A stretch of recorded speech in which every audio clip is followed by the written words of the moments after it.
بسم اللہ الرحمن الرحیم الحمد للہ کفا وسلام علی عبادہ الذین اصطفى اما بعد قال اللہ تبارک وتعالی اعوذ باللہ من الشیطان الرجیم بسم اللہ الرحمن الرحیم والعصر ان الانسان لفی خسر الا الذین آمنوا وعملوا الصالحات وتواصوا بالحق وتواصوا بالصبر صدق اللہ العظیم۔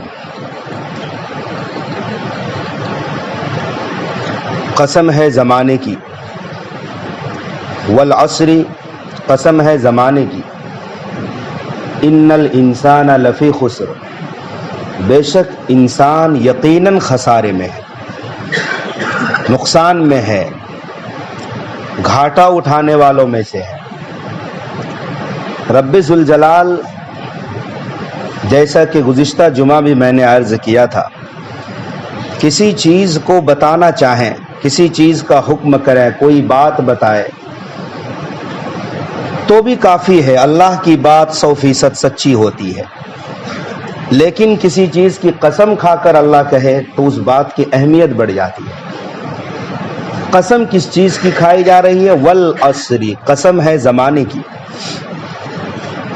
زمانے میں انسان گردش کرتا ہے، انسان کی صبح، انسان کی شام، دن رات، 5 وقتہ نماز، زکوٰۃ، حج، روزے، سارے اعمال، پھر انسان کی جو انسانی ضرورتیں ہیں، کھانا پینا، سونا جاگنا، تجارت کرنا، لوگوں سے ملاقاتیں کرنا، زندگی موت، سب کے سب کس میں ہے؟ زمانے کے اندر ہے، سب کے سب زمانے کے اندر ہے۔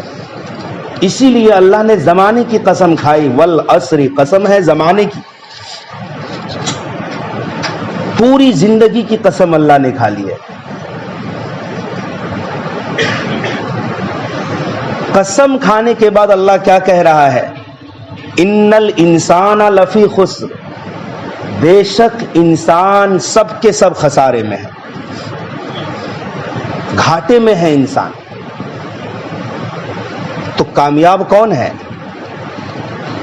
ہم نے آپ نے کامیابی کے معیار کو اور کامیاب ترین زندگی کو الگ ہی سمجھ رکھا ہے۔ مثلاً ہم کامیاب اسے سمجھتے ہیں جس کے پاس پیسہ بہت ہے، ہم کامیاب اسے سمجھتے ہیں جس کے پاس عہدہ بڑا ہے، جس کے پاس شہرت بہت زیادہ ہے۔ لوگ سمجھتے ہیں کہ پیسے آ رہے ہیں، کارخانہ چل رہا ہے، فیکٹری چل رہی ہے اور عیش و آرام کی زندگی ہے۔ نہیں، تم خسارے میں ہو، یہ کامیابی کا معیار نہیں ہے۔ کل قیامت کے دن کامیابی مختلف چیزوں میں ہوگی، پیسوں پر کامیابی نہیں ہوگی، کارخانوں پر کامیابی نہیں ہے۔ بے شک انسان خسارے میں ہے۔ کامیابی ان چیزوں میں ہوتی، قوم عاد کو دیکھ لو، قوم سمود کو دیکھ لو، پھر ماضی قریب میں بنی اسرائیل کو دیکھ لو، فرعون، قارون، شداد، نمرود کو دیکھ لو۔ کیا ان میں سے کوئی کامیاب ہوا ہے؟ کامیابی ان چیزوں میں مضمر نہیں ہے۔ ان الانسان لفی خسر بے شک انسان خسارے میں ہے، الا الذین آمنوا مگر 4 باتیں جس انسان کے اندر ہے وہ کامیاب ہے۔ سارے انسان گھاٹے میں ہیں، مگر جس انسان کے اندر 4 باتیں پائی جائیں، 4 کام جو انسان کر لے وہ کامیاب ہے۔ پہلا کام الا الذین آمنوا، سب کے سب گھاٹے میں ہے مگر وہ جو ایمان لائے۔ ایمان کا بول ہے لا الہ الا اللہ محمد الرسول اللہ صلی اللہ علیہ وسلم۔ ایک شخص کو دنیا کی کوئی چیز نہ ملے، صرف ایمان کی دولت مل جائے، لا الہ الا اللہ محمد الرسول اللہ صلی اللہ علیہ وسلم کی عظیم ترین دولت مل جائے،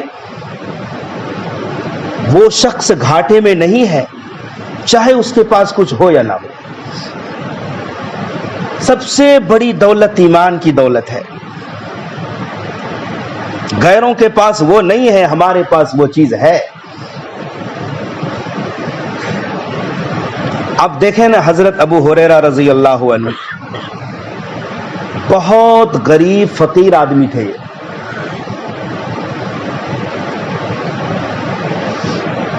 چنانچہ خود ہی فرماتے ہیں کہ میں مسجد نبوی کے راستے میں دروازے پر گر جاتا، بے ہوش ہو جاتا تھا، اور لوگ اپنے پیر سے میری گردن دباتے تھے کہ مرگی ہے، حالانکہ مجھے بھوک لگی رہتی تھی، بھوک کی وجہ سے میں گر جاتا تھا، بے ہوش ہو جاتا تھا۔ جو آدمی بھوک کی وجہ سے بے ہوش ہو جائے، اس سے بڑا فقیر کوئی ہو سکتا ہے کیا؟ کھانے کو کچھ بھی نہیں ہوتا تھا، بہت فقیر آدمی تھے ابو ہریرہ۔ کسے پتا تھا کہ بعد میں چل کر یہی ابو ہریرہ جو فقیر آدمی ہے، امام المحدثین بننے والے، سب سے زیادہ حدیث روایت کرنے والے صحابی حضرت ابو ہریرہ ہیں۔ یہ لوگ کامیاب تھے، مگر سیدنا علی مرتضی رضی اللہ عنہ غریب آدمی ہے، بہت غریب آدمی، اپنا گھر بھی نہیں تھا ان کے پاس۔ چنانچہ جب سیدہ فاطمہ الزہرا رضی اللہ تعالی عنہا سے حضرت علی کا نکاح ہوا، اور بعد میں جب رخصتی ہونے لگی، پہلے تو جب نکاح ہوا تو اللہ کے نبی نے کہا کہ علی مہر کے لیے کچھ ہے؟ حضرت علی نے فرمایا کچھ نہیں ہے۔ کہا وہ زیرہ جو تھی، زیرہ کہتے ہیں اس لباس کو، جنگی لباس کو، لوہے کے لباس کو، جس کو پہن کر میدان کارزار میں کودا جائے، تو وہ جو زیرہ تھی، کہا وہ تو ہے، کہا جاؤ اسے بیچ کر لاؤ، اور اس سے جو پیسے ملے وہ لے کر آؤ، مہر ضروری ہے۔ اس بندے کے پاس اتنا بھی پیسہ نہیں تھا کہ اپنی بیوی کے لیے حق مہر ادا کر سکے، اپنا لباس بیچنا پڑا، جنگی لباس۔ بڑی سادگی سے نکاح ہوا۔ پھر جب رخصتی ہونے لگی، اپنا گھر نہیں تھا، حضرت علی اللہ کے نبی کی کفالت میں رہتے تھے، ہمارے نبی ہی پرورش کرتے تھے، آپ کے ساتھ اکٹھے رہتے تھے۔ لیکن جب حضرت فاطمہ سے نکاح ہوا، شادی ہو گئی، رخصتی کا وقت آیا، تو اب الگ گھر کی ضرورت پیش آئی۔ تو ایک صحابی تھے، انصاری صحابی حارثہ ابن نعمان، انہوں نے اپنا گھر ادھار پہ دیا حضرت علی کو۔ اللہ اکبر! جنتی عورتوں کی سردار کی رخصتی ذاتی مکان میں نہیں، ادھار کے مکان میں ہوئی، علی کے ذاتی مکان میں نہیں،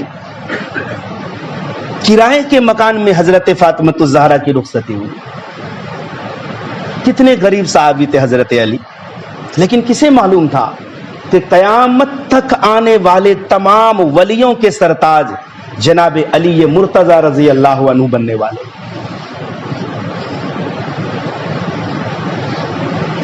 قریش کے تمام جوانوں میں سب سے بہتر حضرت علی تھے۔ رخصتی ہوئی، اللہ کے نبی دروازے پر گئے اور بیٹی سے کہا کہ بیٹی، میں نے اپنے خاندان کے سب سے بہتر شخص سے تمہارا نکاح کیا ہے۔ تو یہ لوگ غریب تھے مگر کامیاب تھے یہ لوگ۔ الا الذین آمنوا، مگر جس نے ایمان لایا۔ اس میں پھر دو پہلو ہیں،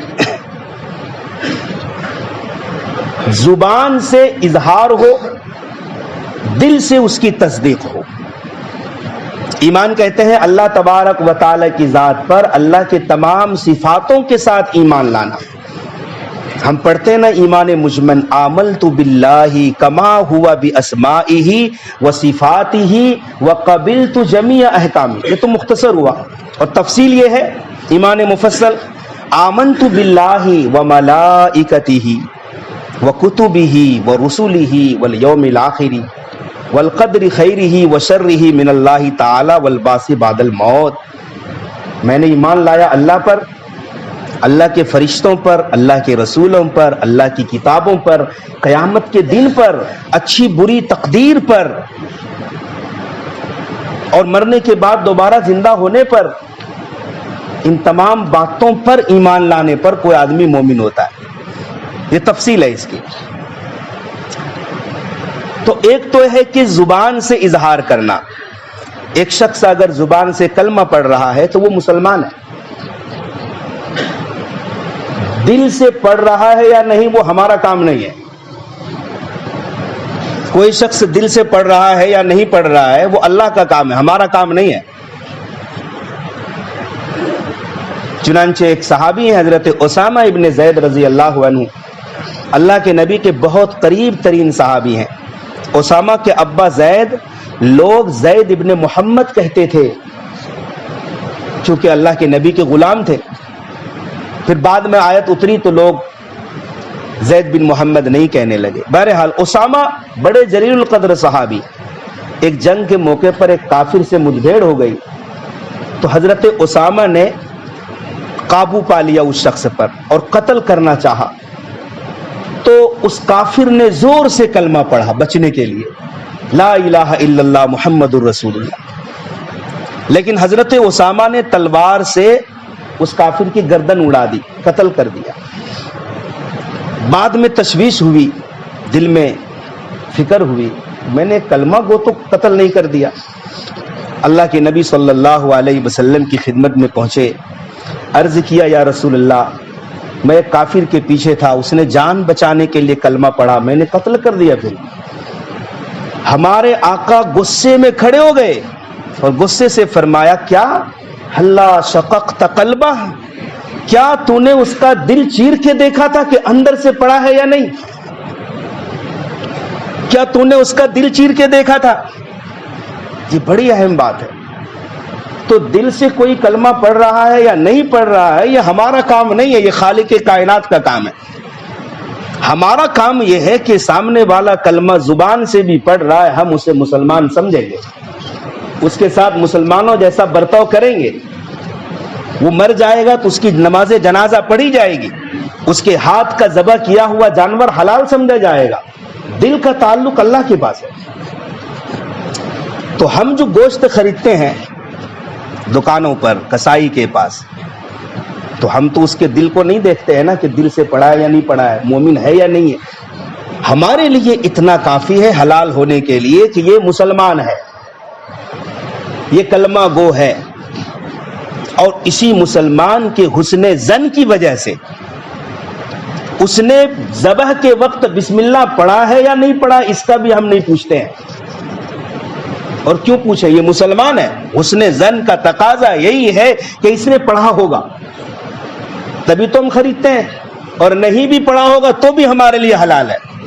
ہم تو حسن ظن رکھتے ہیں، اس کا گناہ اس پر ہوگا اگر نہیں پڑھا ہے تو، لیکن ایک مسلمان ہے تو ضرور پڑھا ہوگا. ہمارا اچھا گمان مسلمان کے ساتھ ہونا چاہیے. اسی لیے ہم مسلمانوں کی دکانوں سے گوشت بغیر پوچھے خریدتے ہیں کہ یہ کلمہ گو ہے تو ذبیحہ حلال ہوگا.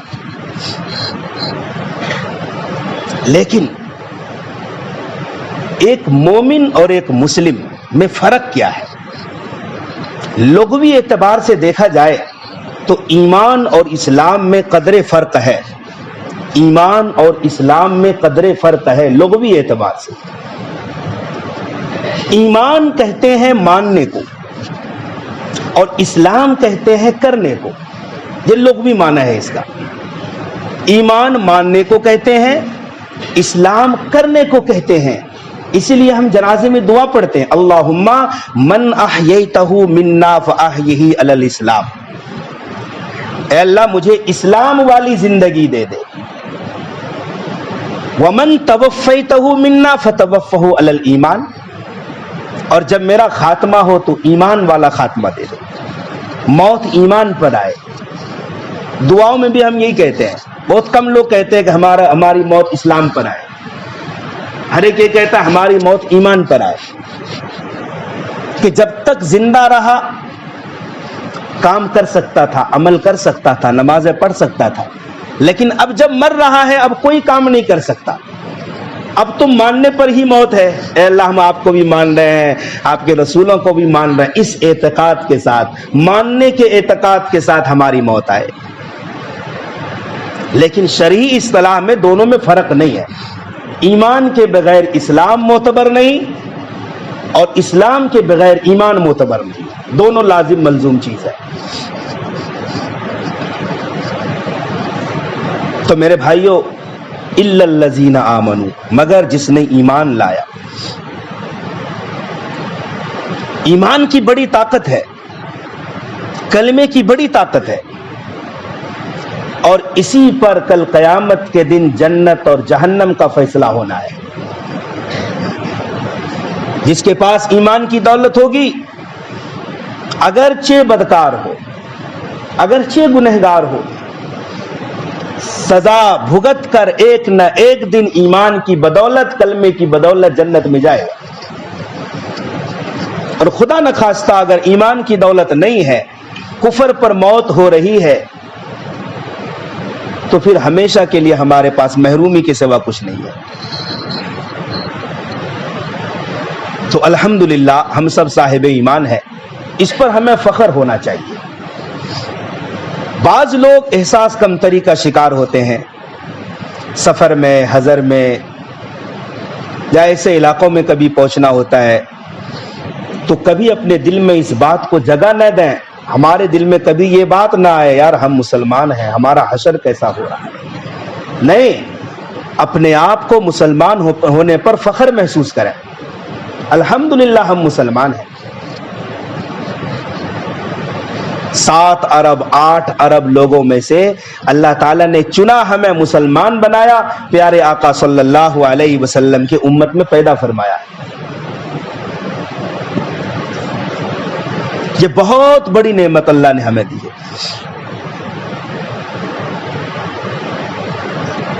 اور میرے بھائیوں، کل ایک دن ایسا آئے گا جہاں ہر انسان کا حساب و کتاب ہونا ہے. ایمان و اعمال کی بنیاد پر لوگ کامیاب ہوں گے اور غیر ایمان والے ناکام ہو جائیں گے. ایک دن ایسا آئے گا، ضرور آئے گا، اس پر ایمان لانا بہت ضروری ہے. ہمارا ایمان اس لیے کمزور ہے یوم آخرت پر کہ ہمیں نظر نہیں آتا.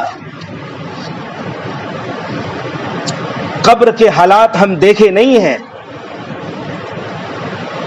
لیکن جس ہستی نے دیکھ کر ہمیں بتلایا، جس ہستی نے جنت بھی دیکھی ہے، شب معراج میں جہنم بھی دیکھی ہے، اور جس ہستی کی بات 100% سچی اور پکی ہے، اس ہستی پر ہم ایمان لائے ہیں کہ اس نے جو کہہ دیا ہے اس کی بات سچی اور پکی ہے.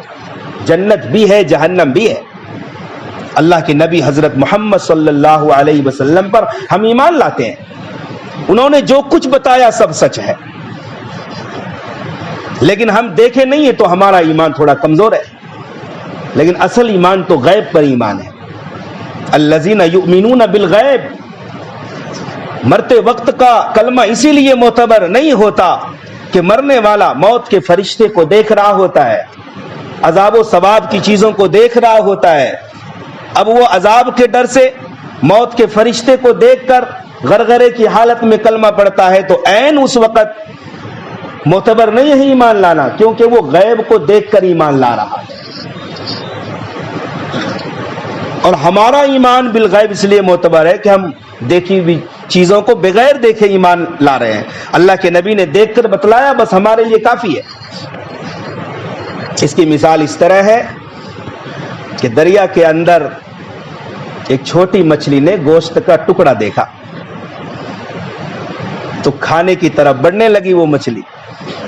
تو ایک بڑی مچھلی سمجھا رہی ہے، دیکھو یہ جو ٹکڑا لٹک رہا ہے اس کو مت کھاؤ، اگر تم نے کھا لیا اس گوشت کے ٹکڑے کے اندر ایک لوہے کا کانٹا ہے، وہ حلق میں جائے گا، پھنس جائے گا.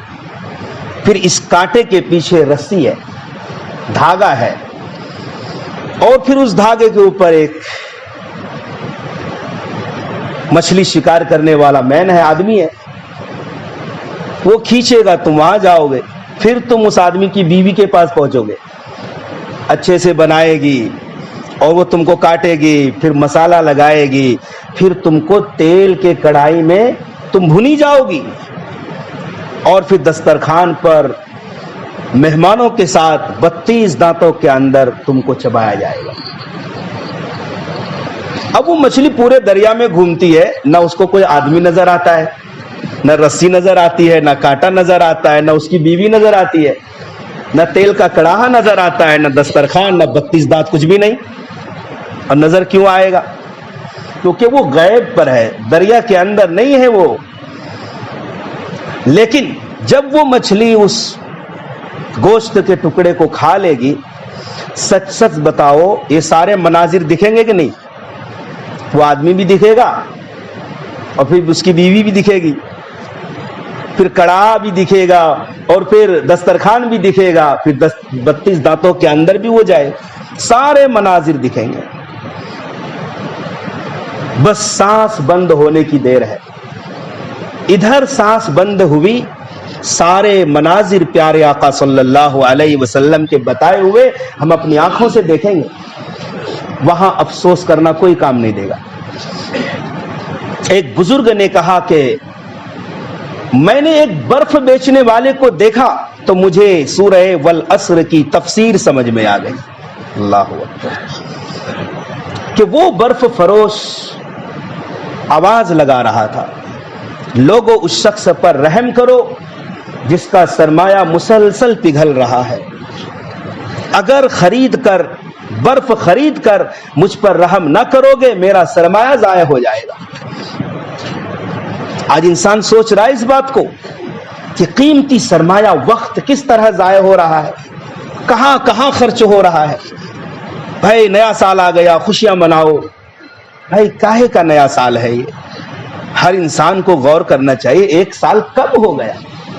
لوگ برتھ ڈے مناتے ہیں، خوشیاں مناتے ہیں، اپنے بچوں کا، اپنا بھی مناتے ہیں۔ بھائی وہ تو حسرت اور افسوس کا مقام ہے کہ ایک سال کم ہو گیا اور تم خوشیاں منا رہے ہو رہی ہے عمر مثل برف کم، رفتہ رفتہ دھیرے دھیرے دم بدم۔ جب برف کی سلی پگھلتی ہے تو ہمیں دیکھنے میں احساس نہیں ہوتا اس کا پگھلنا، لیکن مسلسل برف کی سلی پگھل رہی ہے تو ہماری عمر کٹ رہی ہے، رات گزر رہی ہے، دن گزر رہا ہے، صبح شام ہو رہی ہے، تو ہماری عمر بھی گھٹ رہی ہے، پگھل رہی ہے، ہمیں احساس نہیں ہوتا۔ آخر کب احساس ہوگا؟ کسی نے کہا وقت کسے کہتے ہیں؟ تو اس نے جواب دیا وقت کہتے ہیں بچے کو بوڑھا بنا دینے کو۔ آپ نے کل جس کو بچہ دیکھا ہے، آپ اپنی عمر میں ہی اس بچے کے بال کو سفید ہوتا ہوا اپنی آنکھوں سے دیکھ رہے ہوں گے۔ کسی نے کہا وقت کہتے ہیں ہاتھوں سے چوڑیاں نکال کر چہرے پر جھریاں لانے کو۔ الا الذین آمنوا، مگر جن لوگوں نے ایمان لایا وہ خسارے میں نہیں ہے، انشاءاللہ کبھی خسارے میں نہیں ہے۔ دنیا چاہے کس طرح سے بھی گزرے، فقیری میں گزرے، تنگ دستی میں گزرے، بیماریوں میں گزرے، الا الذین آمنوا، مگر اگر وہ صاحب ایمان ہے تو انشاءاللہ وہ کل قیامت کے دن کبھی خسارہ اٹھانے والوں میں سے نہیں ہے۔ وَعَمِلُوا الصَّالِحَاتِ، دوسری شرط صرف ایمان لانا ہی نہیں، اچھے نیک عمل کرنا بھی شامل ہے۔ الا الذین آمنوا وعملوا الصالحات، وہ انسان گھاٹے میں نہیں ہے جس نے ایمان لایا اور نیک عمل کیے۔ ایمان مضبوط ہوتا ہے نیک اعمال کی وجہ سے، ایمان مضبوط ہوتا ہے نیک اعمال کی وجہ سے۔ اگر کوئی ایمان والا ہے اور نیک اعمال زندگی میں نہیں ہے تو اس کا ایمان مضبوط نہیں ہے۔ تو پتہ یہ چلا کہ 5 وقت کی نماز ادا کرنے سے، رمضان شریف کے روزے رکھنے سے، زکوٰۃ ادا کرنے سے، حج مبارک ادا کرنے سے، صدقہ خیرات کرنے سے، حسن سلوک کرنے سے ایمان مضبوط ہوتا ہے، ایمان میں حرارت پیدا ہوتی ہے۔ وَتَوَاصَوْا بِالْحَقِّ وَتَوَاصَوْا بِالصَّبْرِ، تیسرا کام، جس نے حق بات کی، سچ بات کی وصیت کی، دوسروں کو تلقین کی اور صبر کی تلقین کی، یہ 4 بات۔ مفسرین کہتے ہیں یہاں حق سے مراد امر بالمعروف ہے اور صبر سے مراد نہی عن المنکر ہے۔ برائیوں سے بچنے پر ایک قسم کا صبر کرنا پڑتا ہے، تحمل کرنا پڑتا ہے، اس کی دعوت دے۔ دیکھو برائی سے بچنے پر تمہیں صبر کرنا پڑے گا۔ مفسرین یہ بھی فرماتے ہیں ایک شخص نے تنہا ایمان لایا، نیک عمل کر لیا تو بھی نجات کے لیے کافی نہیں ہے، جب تک کہ دوسروں کو بھی اس بات کی دعوت نہ دو۔ لہذا ہر انسان کو ہر آن ہر لمحہ مبلغ ہونا چاہیے، داعی بن کر زندگی گزارنا چاہیے کہ صرف اپنا ایمان نہیں، اپنا اعمال نہیں، بلکہ ہم ساتھیوں کے اعمال کو بھی سدھارنے والے بنے، ساتھیوں کو بھی ایمان کی دعوت دیں۔ اور اس کی شروعات سب سے پہلے اپنے گھر سے، متعلقین سے، رشتہ داروں سے کریں، ان کو امر بالمعروف نہی عن المنکر کی دعوت دیں۔ آج ہم نمازی ہو جاتے ہیں، متقی پرہیزگار ہو جاتے ہیں، مگر گھروں کے ماحول کو دیکھو، گھروں میں بے دینی ہے، گھروں میں بے دینی ہے، بے نمازی والی زندگی ہے گھروں میں۔ تو سب سے پہلے ہم اس کی دعوت گھر میں چلائیں تو ہمارے لیے نجات کافی ہے۔ ورنہ اگر ہم سمجھیں کہ ہم ایمان لے آئے اور ہم نیک صالح بن گئے، متقی پرہیزگار بن گئے اور اعمال صالحہ کرنے والے بن گئے، مگر ہمارے گھر میں ایسا نہیں ہے، تو قرآن کہتا ہے یا ایھا الذین آمنوا قوا انفسکم واہلیکم نارا، ایمان والو اپنے آپ کو بھی اور اپنے گھر والوں کو بھی جہنم کی آگ سے بچاؤ۔ صرف یہ نہیں کہا کہ اپنا بچ جاؤ، خود اپنی ذات تک نہیں کہا، اپنے گھر والوں کو بھی جہنم سے بچانا تمہاری ذمہ داری ہے۔ لہذا اپنی عمر سے فائدہ اٹھائیں، عمر گزر جائے گی، ختم ہو جائے گی، پھر ہم اسی طرح ہو جائیں گے جس طرح آج ہمارے پردادا کو کوئی یاد نہیں کرتا۔ لوگ بھی اپنے اپنے دادا کو یاد نہیں کرتے، بس 2-4 دن قبرستان گئے پھر نسیہ منسیہ ہو جاتے ہیں، کوئی کسی کو یاد نہیں کرتا۔ تو ہم بھی اسی فہرست میں شامل ہو جائیں گے، اس کہانی کا ایک پارٹ ہم بھی بننے والے ہیں، پھر ہمیں بھی کوئی یاد نہیں کرے گا۔ لہذا آخرت کو بنانا ہے، قبر کو بنانا ہے، تو اللہ نے بیش بہا زندگی اور قیمتی تحفہ دیا ہے، اس زندگی کو حسین بنا لو۔ اللہ تبارک و تعالی عمل کی توفیق عطا فرمائے۔